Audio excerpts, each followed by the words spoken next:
So, good morning, good morning, good morning, everyone. I do believe that we are once again live. It seems to happen again and again. Before we go any further, I do apologize for not being around on Thursday, but we had little mini hurricanes going on, and the internet was flickering on and then flickering off and then coming back on and off. So, we decided instead of doing it on Thursday, let's do it on Friday. And then, unfortunately, yesterday I was wanting to do a veterans thing yesterday, and unfortunately, that didn't work out either. But here we are. It is Saturday, and here I am. So there we are. So before we begin our Saturday morning story time, I would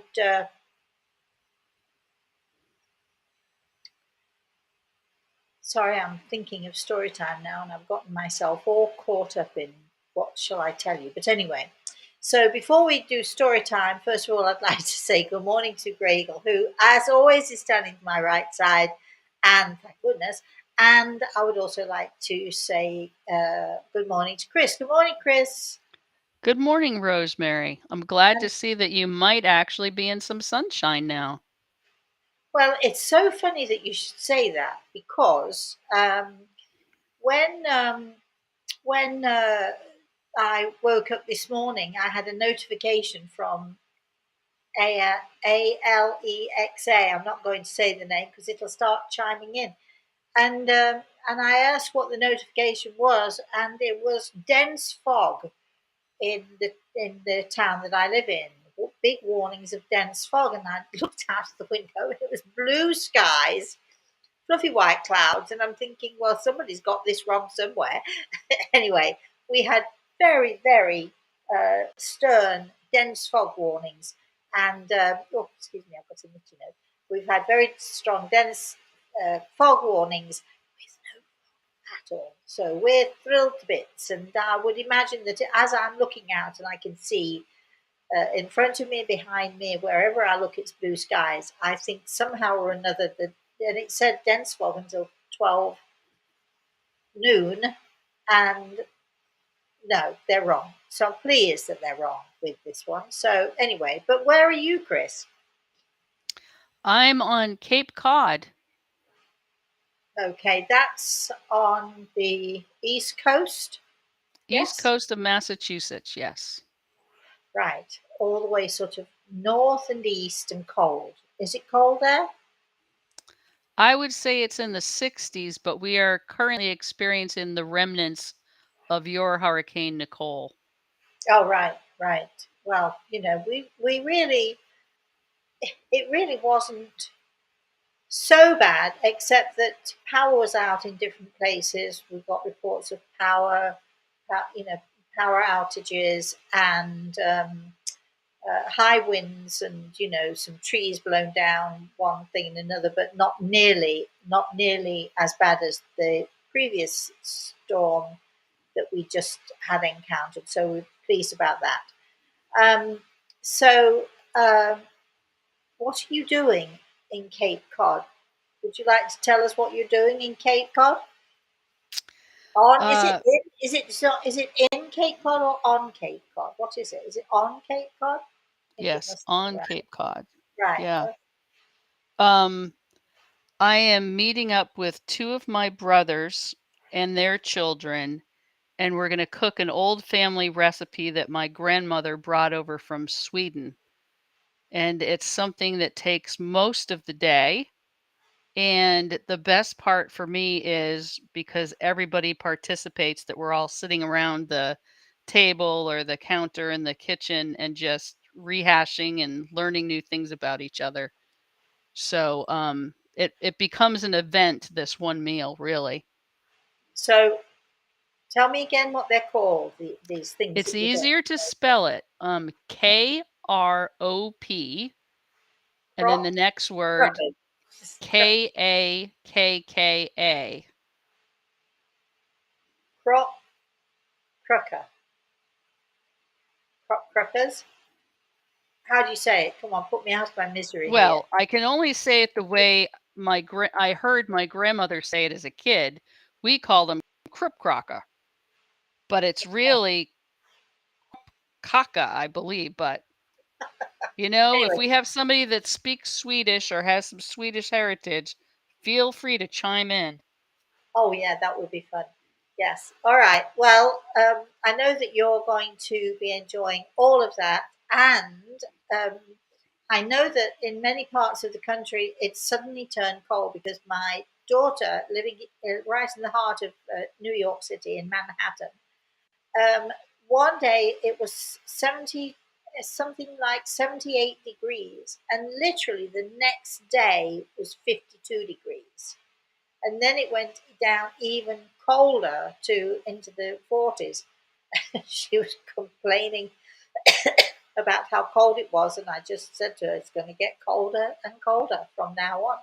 So I know that many of you are experiencing the cold, but where I am, it's warm, it's beautiful. I've no idea what the temperature is. It might get up into the 80s today, but the breezes, we've still got the winds, the remnants from the hurricane. Perhaps we've got breezes, cool breezes. It's beautiful here. I wouldn't wish to be anywhere else right now. But anyway, enough of that. I think we've given plenty of time for people to log on, hopefully. So, Chris, is there anybody there?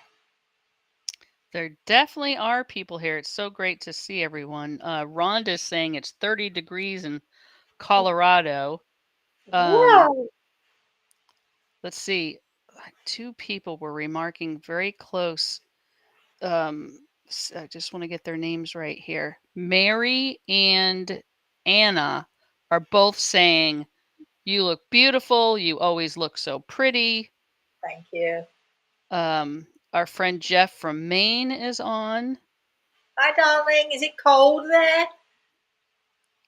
And then Joanna's saying, Rosemary, I'm in tears reading your book, The Eagle and the Rose. Oh, don't cry, darling. Please don't cry. I promise it was a long time ago, but well, isn't it nice though? 25 years, that's a quarter of a century, more than a quarter of a century later, people are still for the first time reading The Eagle and the Rose. And it obviously is still having an impact. I hope that it's going to have an inspirational impact on all of those who read it, of course. I mean, but who knew when I wrote this book? I was sitting in my house in England, scribbling away, not having a computer, writing. Well, that book was all written longhand. Can you believe that? Well, that's what we used to have to do, didn't we? And and all those years ago, thinking I don't think I thought past the next few months as far as the book was concerned, and I never expected it to be such a powerful book that affected so many people. Certainly, never believed that. And the idea of a quarter of a century, of course, I'm older, as you can see, a quarter of a century later, and people are still hopefully reading for the first time, finding inspiration. And I know this because a lot of you write and tell me, some of you have read the book again for the second time, and you haul it out after a few years and blow the dust off and read it again. And there are some of you who've even read it for a third time. So yeah, so please don't be in tears, my darling. Just see, I'm all fixed. I'm all mended. And remember what our wonderful old lady with no teeth tells us. For those of you who don't know about the old lady with no teeth, if you want to ask, I'll tell you who she is. But she uh, talking about giving gifts and giving out gifts. If I could give you a gift for Christmas, she said, I would give you the gift of tears, I would give you the gift of heartache, and I would give you the gift of pain, because it is only through these things that we will learn and grow and become more and more of who we really want to be. How about that? Anyway, so keep going, Chris. Jeff's in the 60s in Maine. Anne says she's chilly in Ireland. And Joanna says it's raining cats and dogs in South Africa. Cats and dogs in South Africa. Really? Well, first of all, I want to know where in Ireland and where in South Africa. That would be good. Let's ask people exactly where are you? Can you pinpoint? You know, I've been to Ireland a few times. Uh, we used to go there as a family. My mother used to take us there in the late summer. We'd always go in September. The schools would always be back. Everybody would be back in school, but my mother would take the first 2 weeks of September, and we'd always go to Ireland, but we'd always go to the south of Ireland. So let's see. So I have been to other parts of Ireland since then, but whereabouts in Ireland are you? And of course, she says, very blasé about the whole thing. Not really, but I have also been to South Africa and travelled around South Africa fairly extensively. Um, so many years ago, in the days when I can't believe his name escapes me when I was just reading about him yesterday. Um, oh gosh. Okay, anyway, in the days when that amazing man whose name escapes me, how can it escape me, was actually out of prison, let out of prison finally. And we were in South Africa, and I had the most amazing pleasure of meeting him. Of course, my brain is blank. Can you think of Nelson Mandela? what that's? Yeah, that's him. How could I possibly forget the name? Gosh. Anyway, it's called. What is it called? It's called. My memory is failing me in that just in that moment, because all I could think of was the president, and Obama kept coming into my mind the whole time I was thinking about it. Anyway, no, Nelson Mandela. So I was very fortunate to hear him speak and also to meet him. Yes, who knew? That could have been my story, couldn't it? It could have been my story for the morning, but it isn't. Anyway, so all right. So who else is there, Chris? Well, Anne's responding to you. She's from Donegal, Ireland. Oh, nice. Donegal, beautiful, beautiful place. Right. Wow. And then Joanna says she's in Johannesburg, and Oh, if you ever visit again, she feels compelled to make you high tea. oh, can I visit? Maybe, maybe you could organize some sort of an event for us, and we could go for high tea. We could do that, right, Chris? We could definitely go for high tea. Do you know what high tea is, Chris? You probably no idea what I high would tea is. love to know what high tea is. Cream cakes, scones with butter and thick clotted cream and strawberry jam, and yes, very nice. And for my high teas, I would always buy or actually cook a ham, and we'd have a. If you go to some of the farms in England, if you ever traipsing around England as a tourist, or even if you live there, they used to do. I'm pretty sure they still do now. You find a really good farm where they grow their own foods, and they kill their own pigs, and you don't really want to hear about that, do you? No, but they would. The high tea, if you go to the farm, would be. Let me think. It would be sort of deliciously uh, roasted ham, thinly sliced, maybe with some piccalilli. Uh, Maybe they'd throw in a pork pie just because. I would always throw in a pork pie because I love pork pie. What else? And delicious salad and fresh bread. I used to make my own bread.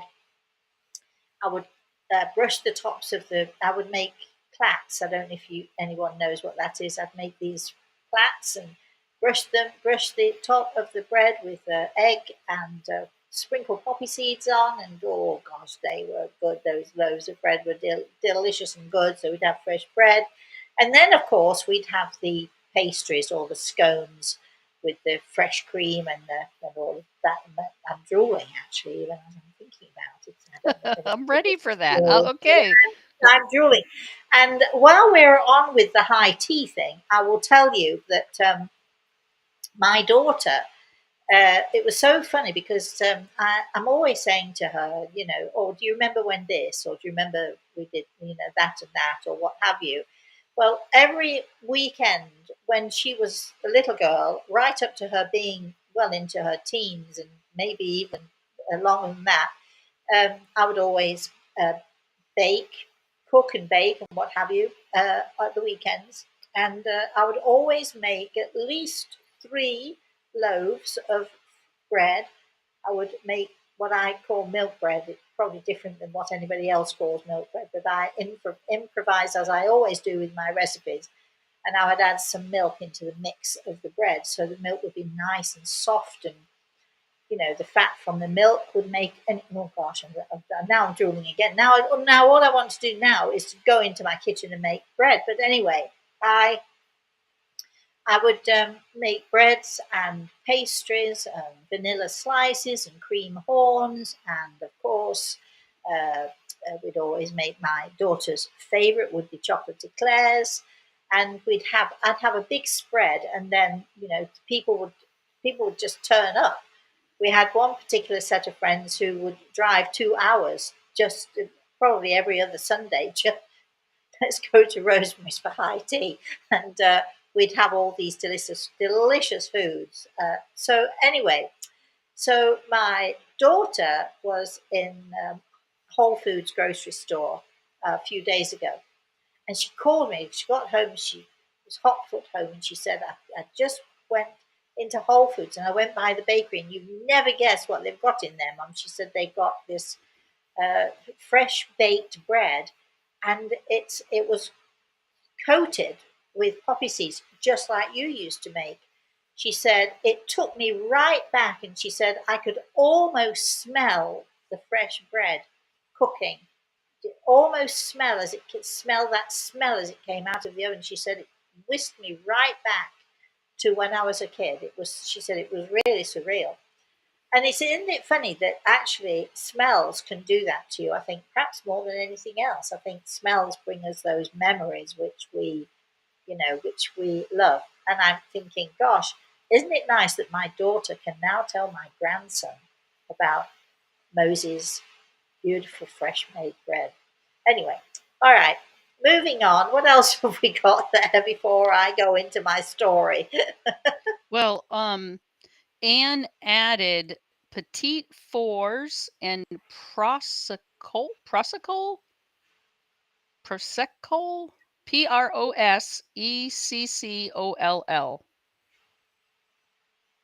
don't know what that is.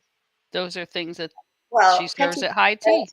petit fours are little cakes and little pastries that tiny little things, which I'm up for absolutely. I like pastry more than that. Just for future reference, I like pastry more than cake. Uh, just saying, and I'm not quite. I think maybe this you didn't quite get this spelling. Not sure what that is. So the only thing that's close to it that I can think of is prosciutto. Uh, I don't know if that's what she's trying to say. But anyway, let's have it. Give it to us a bit clearer, can you? All right. Anyway, other than that, anything else going on, Chris? Two more comments. One's from Mary. She says, the lady with no teeth had to suffer, and my heart feels for anyone who is going through pain as a life lesson. But like you said, 5 years ago on a YouTube, the Spirit Sees All video, life is a blink of an eye. Yes. Yes. And life is a blink of an eye. Yes, it is. Anything else, Chris, before we go into story time? I think we can save Andrews from the other side of story time, but Joanna clarified what she was trying to spell, prosecco or champagne. Oh, Prosecco. Oh, yes. Oh, yes. Let me tell you all about my champagne sundae. But I'll tell you about my champagne Sundays after we could do one of those, right? After the story. So let's go into it. All right, everyone. Are you sitting comfortably? You see, I'm getting comfortable now. Are you sitting comfortably? Then I shall begin. Um, So let me think. All right, let me get settled. So this story is sort of in honor of my father, who was a soldier for all of his life. He joined the army. Well, let's go back. You all thought I'd forgotten for a minute, didn't you? But I haven't forgotten. So let's off we go. Once upon a time, as all good stories must begin. All right. I was reading a story to my grandson the other day, and he said, I was reading the story of, I'd written a story about the lonely mouse. So I my story begins, once upon a lonely time. And he said, what? Yes, well, so once upon a time, we're going back many, many years. My father joined the army, I think, when he was 13 years old. He lied about his age. And of course, you couldn't get in those days until you were 14 and a half, I think it was. We're going way, way back now. So he lied about his age, and by the time they discovered his true age, he was then 14 and a half. So he managed to somehow scrape through without getting caught. By the time they found out his true age, they shrugged their shoulders and said, oh, well, then, you know. Anyway, and they kept him in, they let him stay in. So he was a soldier for all of his life. And, I suppose you'd call him a professional soldier. Now, he would come home from time to time, obviously, and I think there was a small span of time, um, sort of maybe in his 20s or something, when he left the army for a couple of years, made a couple of sons, and then went back into the army again. Anyway, so he had a short respite, but other than that, he was in the army until he was 55 years old when he had to retire. And that was the age. You couldn't stay in any longer than that. And the last thing he ever wanted to do, my father, was to come out of the army because it was his life.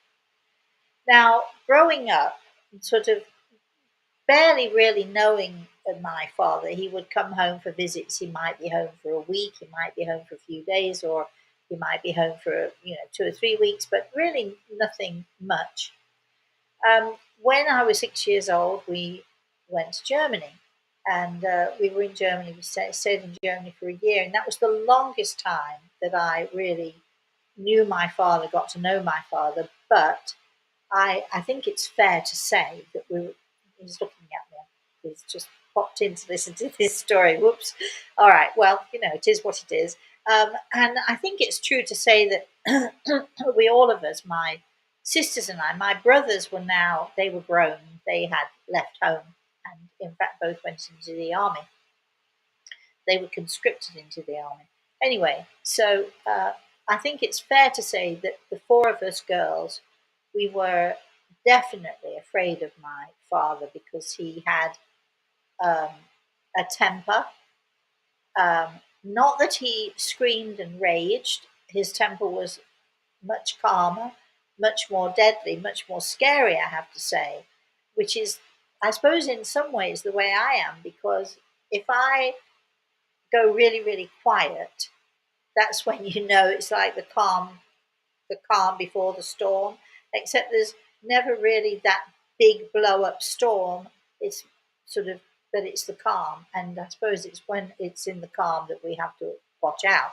My mother, on the other hand, was very volatile, very, very handy with her hands. She'd slap you as soon as look at you.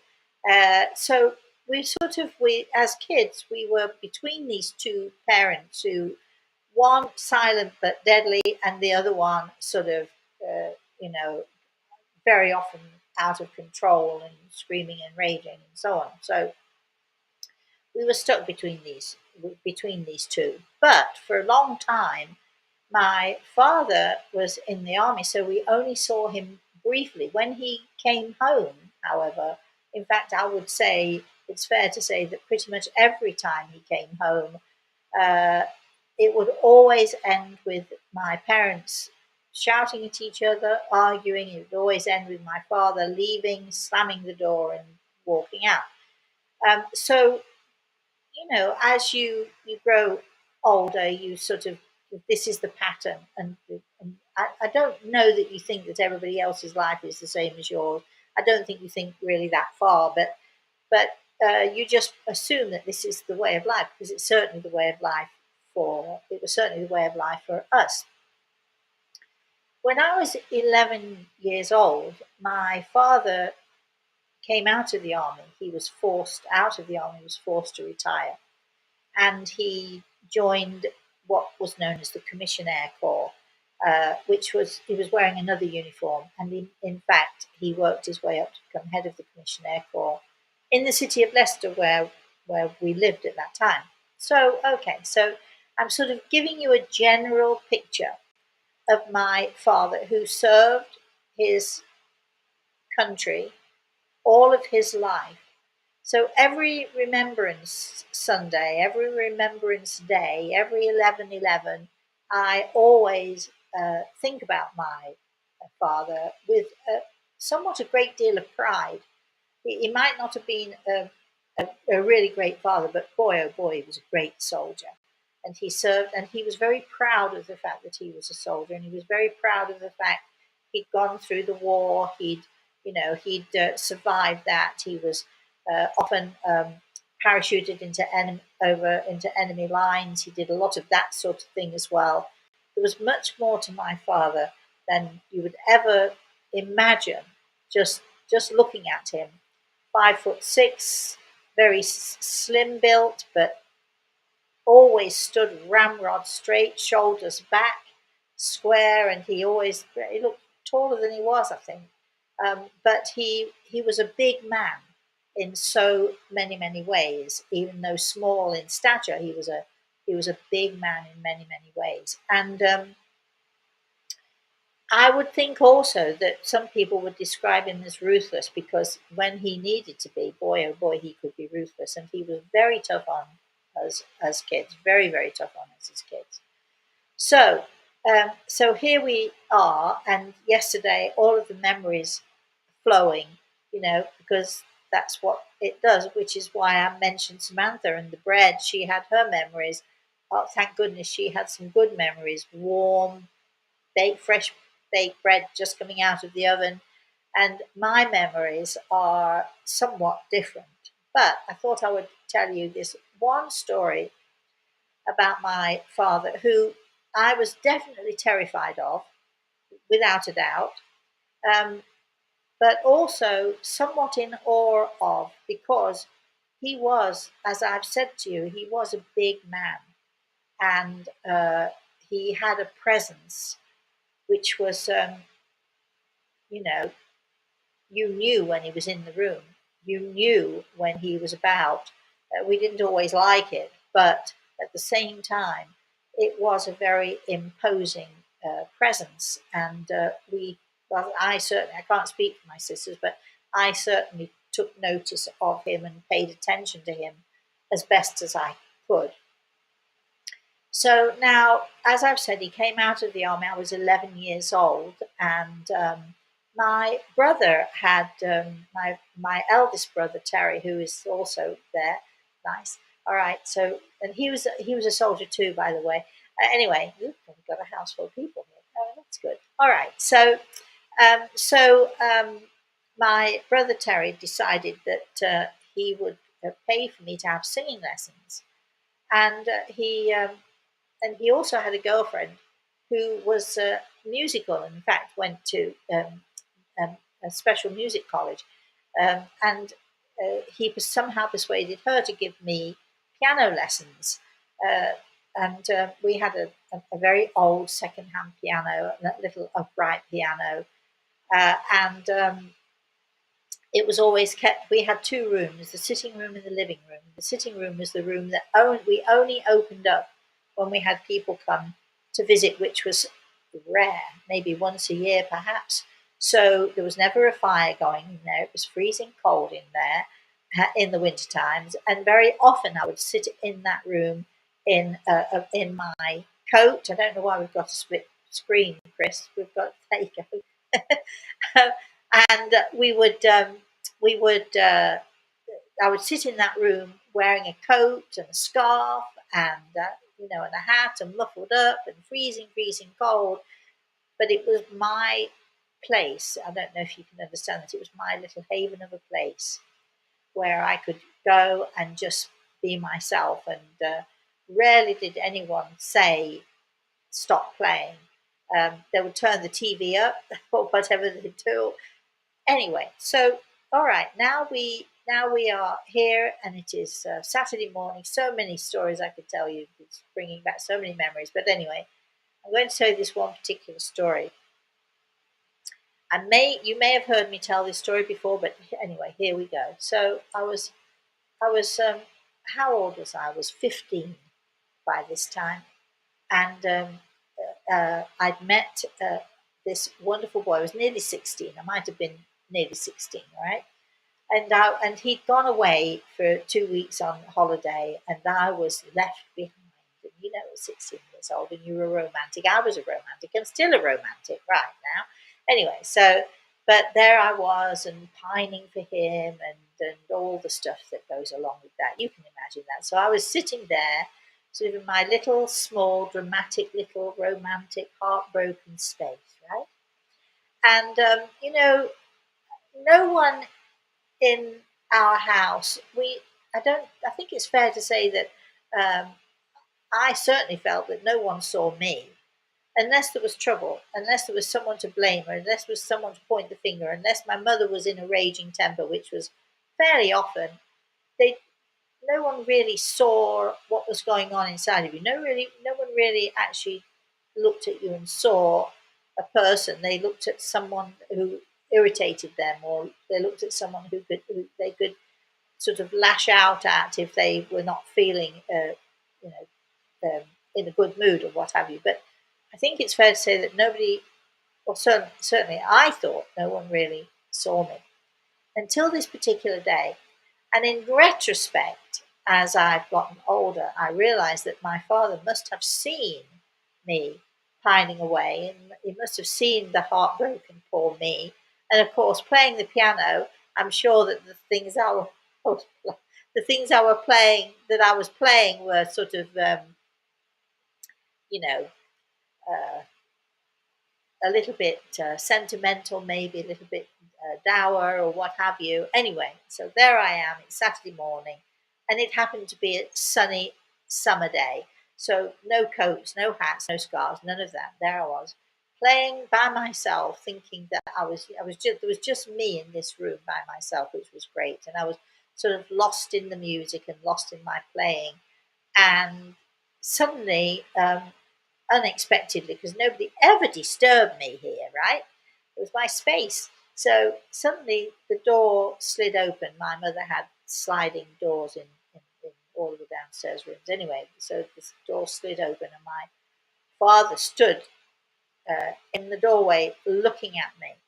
And, you know, it's an awful thing to say, and I wish it weren't true, but unfortunately, when we were kids, when he came into the room, your stomach clenched tight because you never quite knew what was going to happen. You never quite knew who was going to say it, what he was going to say, or why he was there. What's the reason here? So I remember sitting at the piano, and he's standing in the doorway there, and he never came in to. Nobody ever came in to just to listen. And my stomach clenched, and I sort of turned towards him, and he just crooked his finger, and he said, "Come here." And I absolutely knew that I was in big trouble for some reason or another. So I remember feeling dread, and I remember walking towards him, and I went out into the hallway, and he's standing looking at me, and he said, "Here, I've got something for you, and hold out your hand." And I held out my hand, and he placed in my hand a rather large stone that he'd obviously fetched from the garden. And I looked down at it, and I looked at him, and I looked down at the stone again, and I was completely bemused. I had no idea what this was about. And he said in a very gruff voice, "I want you to make your heart as hard as that stone." And I looked at him, and I looked at the stone, and he said to me again, "Do you understand me? Do you understand what I'm saying? I want you to make your heart as hard as that stone." Two things occurred to me in that moment. The first was a resounding acknowledgement of the fact that he was wrong, that it would not happen, that it could never happen. I knew in my, let's say in my marrow, if you like, I knew in my bones that he was wrong. And the second thing coming sort of fleetingly after that first, that that's not right. I remember the second was I was very aware that my father, who never showed emotion unless he was angry, and usually it was headed towards my mother, because she, you know, she liked to get him going, or it was, you know, he really never showed much emotion at all, and I had this absolute, somehow this knowledge, where it came from I've no idea, that he was trying in his way, very strange way, to protect me. What he was saying to me, without all of those words, is looking at me. I'm looking at him as I'm saying this to you all. Um, this soldier, this proud soldier, this larger than life, even if his stature was small, this larger than life man was wanting to protect me, trying to protect me from being hurt. His life as a soldier, he'd seen many things. He'd seen many terrible, terrible things. He'd experienced things in the army, he'd experienced things in war, and he'd also experienced things in relationships, and with my mother, of course, as well. He'd experienced all of these things that had toughened him and made his heart like this stone, except that even for him there was a crack in his stone, wasn't there? There was a crack in his heart, because somehow or another he had observed me. He had observed the longing and the loving and the romance, and he'd observed all of those things somehow in me, and he was afraid for me. He was afraid that I would be hurt. Well, he was right to be afraid, because I was hurt, as many as ever been, as many of us have been hurt. Yes, of course I was hurt. Remember, if I could give you the gift of tears, if I could give you the gift of pain, and all of that stuff. So here was my father standing in the hallway. He said again to me, "I want you to make your heart as hard as that stone." And then he left me there in the hallway, holding the stone, knowing that he was wrong, and this innate sense of knowing that what he was saying to me wasn't right, and yet also knowing that he was giving me the gift of caring about me and wanting to protect me without even saying a word. Well, luckily for me, I couldn't make my heart as hard as a stone. I don't think I ever really tried, actually. Um, so my heart has been broken, oh, loads of times. But my heart has been filled with joy and light, and for, I don't know, for so many things, for happiness. My heart swells, which, had I made it like a stone, couldn't possibly have done, could it? My heart swells with the the joy when I think about my grandson, when I think about my daughter. Gosh, my heart swells, because the two of them were such precious gifts to me. And had I made my heart hard, had I have tried to make my heart hard, I would have missed all of those joyful things. You might argue, well, you wouldn't have cried so much, would you? Well, you might be right. I might not have cried so much. But even my father, whose heart had been hardened to the point of granite, listening to his daughter, lovesick daughter, playing the piano, melancholy tunes and heart on sleeve and all of that, even my father's heart of granite must have cracked somewhat for him to actually have gone out into the garden and tried to figure out a way to save me from the heartache that he, I am sure, suffered. Anyway, it's my story. Um, I think that's the end. Yes.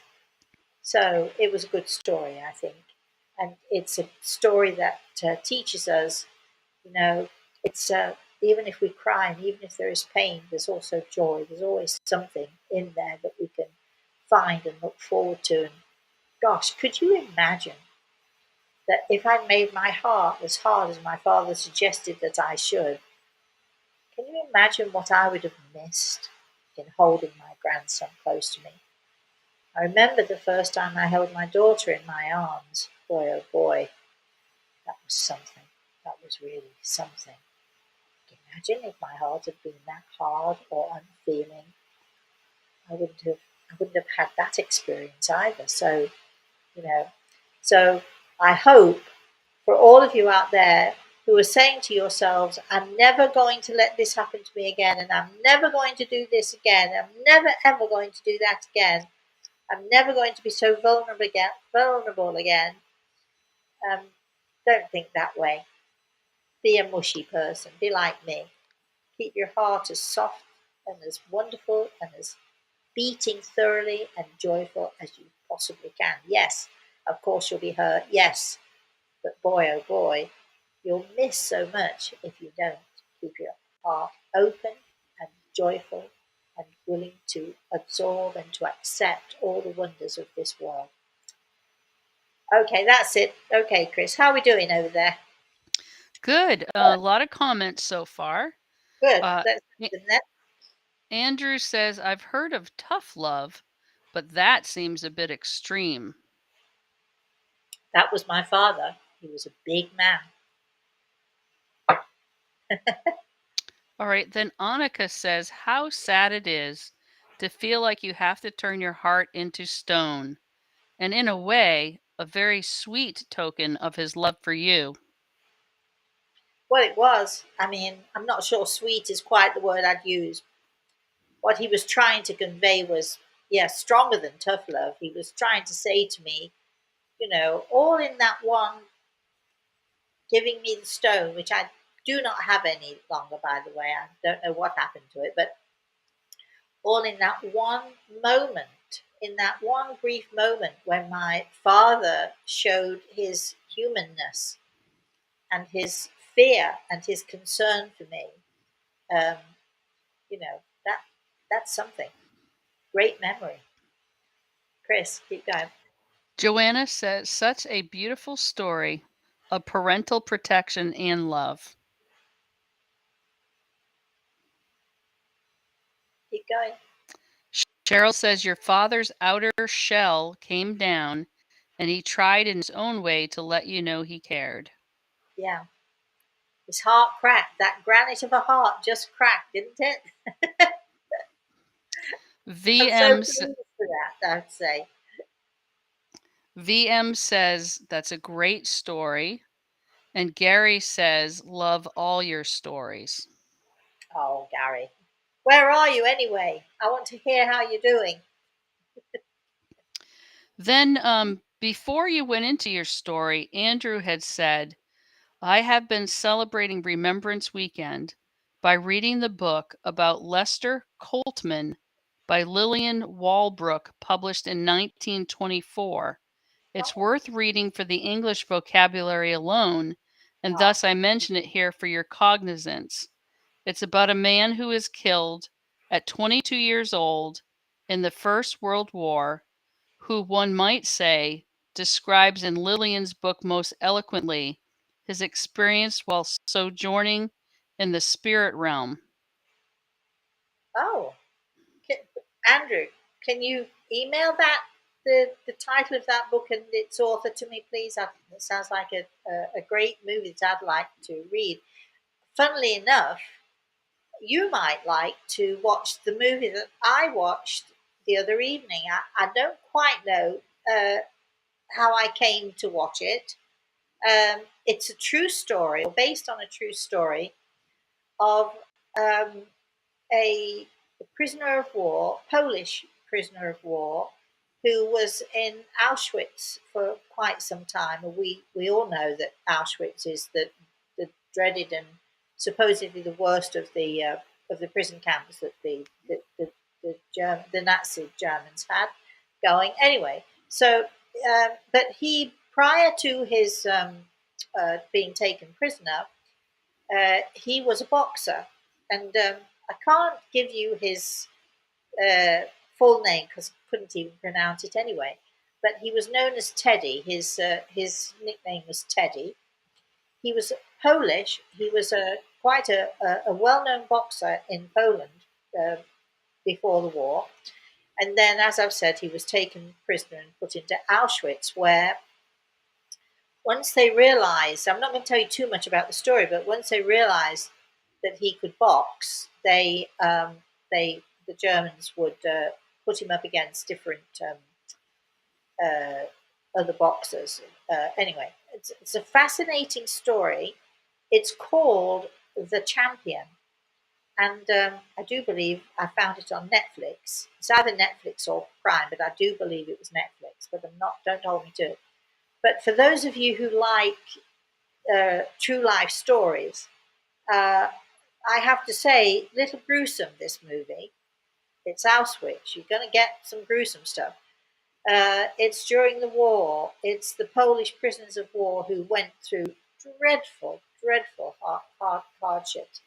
Um, and you know, it's you might need to sort of gird your loins a little bit to watch it.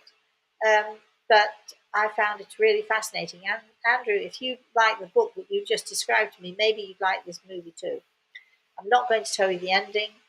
Um, no, I'm not even going to. I'm not even going to give you a glimmer of the ending.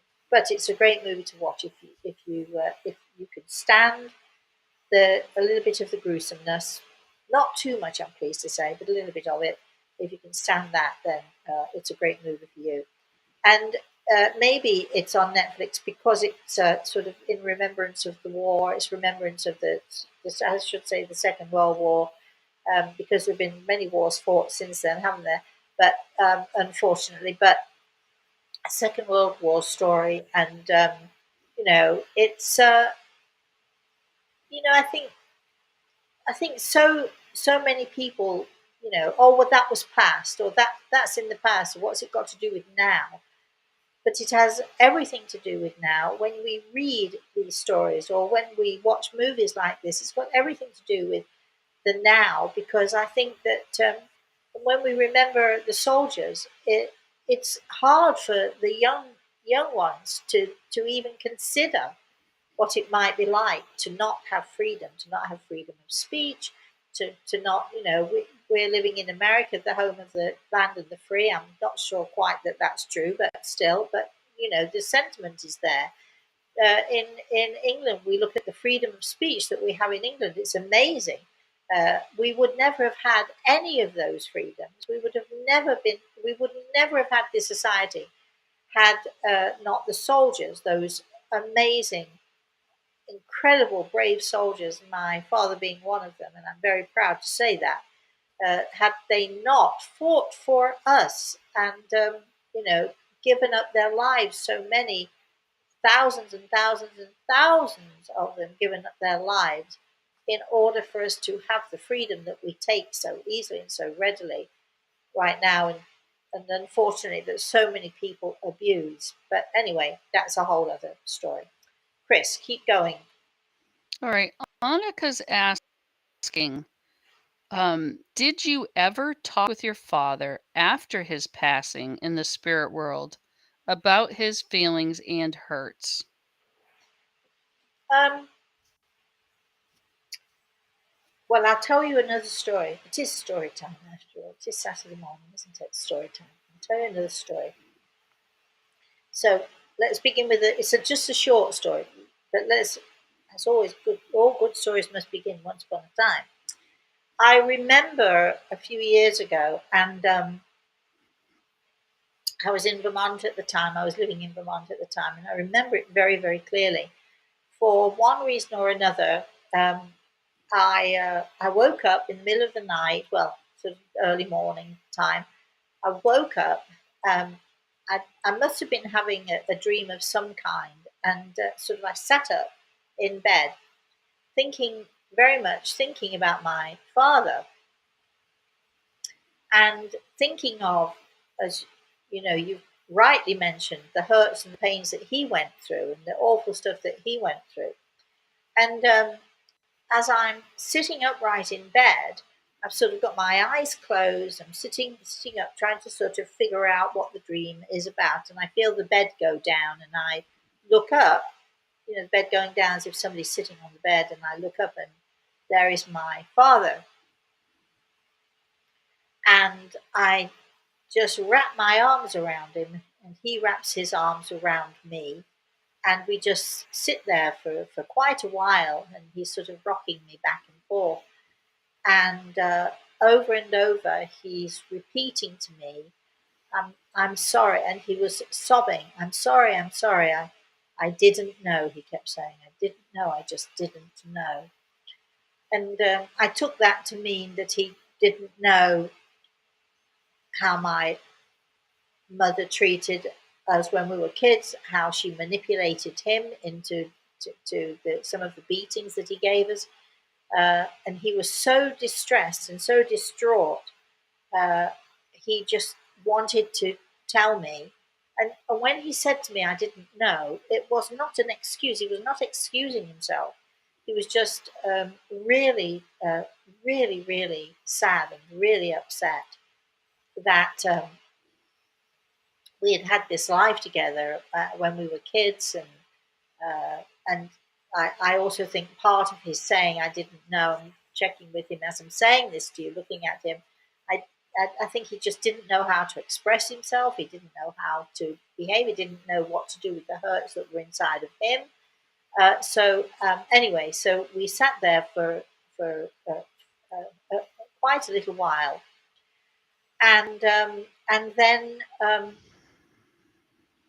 I sort of closed my eyes a little bit and lay back down on the pillow and opened my eyes again, and he was gone. And afterwards, I was thinking about it. Sometimes something is so powerful and it's so amazing, and sometimes you have something happen to you which is so incredibly powerful. You're doubting. What was I dreaming? Did I dream there? Was that a dream? And as I'm thinking this, I'm remembering the feel of his jacket. You'll think this is very weird, but I remember feeling the feeling of his jacket rubbing against my skin as I had my head on his shoulder. And it occurred to me, I always, when I think about my father, I think about him in khaki uniform. But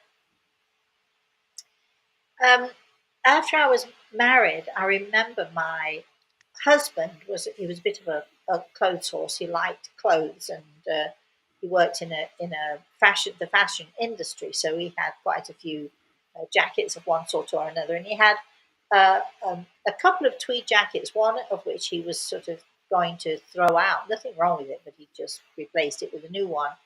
And I remember saying, if you don't want it, I'm going to give it to my dad. And I asked my dad, did he want this jacket? And boy, oh boy, did he feel like a gentleman Jackson. He was sort of walking about. Boy, oh boy, he loves that jacket. Absolutely loves that jacket. But whenever I think about my father, I always think about him mostly in his khaki uniform because that's how we saw him most of the time. Anyway, during the course of thinking, was this experience, was this real? I remember feeling the roughness of that tweed jacket, and I remember seeing that tweed jacket, and that was what told me, no, this wasn't a dream. It wasn't my imagination. This really happened. This was really this was really my dad.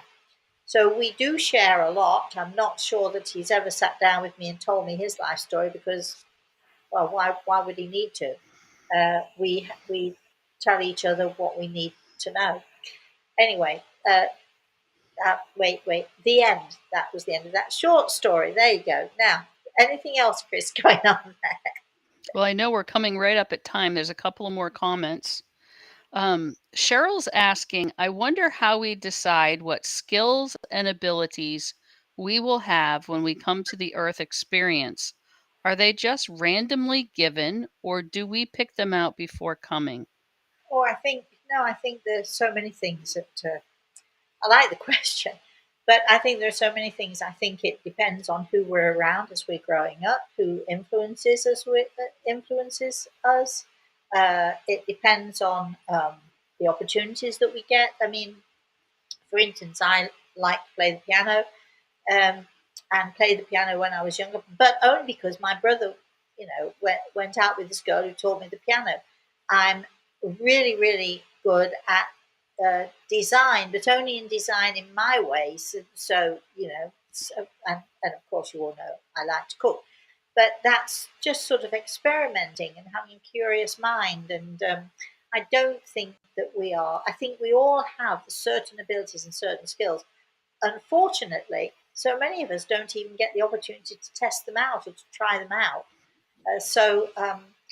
I think being poor when, well, not exactly poor when we weren't sort of starving by any means when I was growing up, but we were not. We were definitely on the lower end of the scale financially. Uh, the neighborhood that we lived in wasn't particularly great. But I think, and then being married and having no money and having a husband who spent all the money whenever he could, I think that was a great opportunity for me because it taught me to be resilient and to figure out where. I mean, that's my cooking skills came from having no money to buy all the food that we needed. So I would improvise and try to make it better and different. I don't think we're necessarily allocated skills before we come to this earth, although is connecting with the spirit world a skill? And if so, I think we all have it to some degree. Okay, Chris, anything else? Lorraine says, growing up, I was very shy. My dad showed most of his affection to my older sister and my younger sister, who is disabled. Middle child syndrome. When I was upset about whatever, I would cry or be sad, he would say, and my mother would as well, she's too sensitive. I'll give you something to cry about. Yeah, He I've had heard that. hands he had hands of steel, and my mom would slap or pull hair. I had a feeling not all households were like this. I am still sensitive and glad for it, but at times I can be a bit cold as well, a product of my upbringing. The times were different growing up post World War II.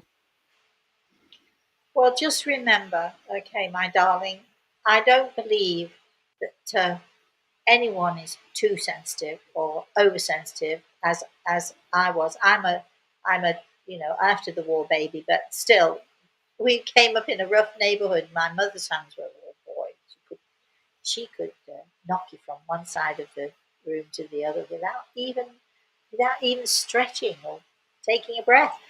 Anyway, but you know, I think first of all, uh, there is no such thing as being too sensitive or oversensitive. Ultra sensitive people are the best, the kindest, the most gentle, right? I think also I want to say to you, okay, because I don't like the bit about the coldness and all of that stuff. But um, I like to think that my parents taught me how not to be. And there's no doubt that I can be tough, and there's no doubt that I can be, I can be in my own way ruthless when I need to be, absolutely. But hopefully never cold. I hope not anyway. I'm trying not to be. But I'll think about your parents and, like me, be grateful because my parents, absolutely, I'll be grateful to them forever and ever. My dad is looking at me and he's heard me say this 1,000 times, and he's sort of doing this sort of to his heart, and when I love him for it because mine back to him. But they taught me how not to be, and he doesn't mind me saying that because he knows that his ways were not the right ways. So let your parents, if you've had these awful things happen to you, let your parents show you how not to be. Let them teach you how not to be. It sounds to me like you're doing a good job of that. Okay. All right, Chris, I think that's it, right? So Yes. so, okay, before we go any further, let me say thank you to everybody for joining in. And I hope you take my story and let it inspire you. That's the idea here. Um, so, thank you to all of you for joining us. What would we do? Well, I'd be nothing without you, would I? And thank you to Chris for her. Uh, Scrolling up and down there has got to take its toll. And particularly, I would like to say thank you to my spirit guide, Gregor. I'd like to say thank you to my daddy and my brother too, who are here with me. We're going to make bread later. Ah, yes, we might do. It depends. I think we're going to make bread later, either today or tomorrow. We'll be making bread and let you know how that turns out. Oh, delicious, I'm sure. All right, everyone. So thank you. Until I see you all again, um, please, everyone, have a very, very blessed rest of the day and have a very blessed weekend, everybody. Bye bye.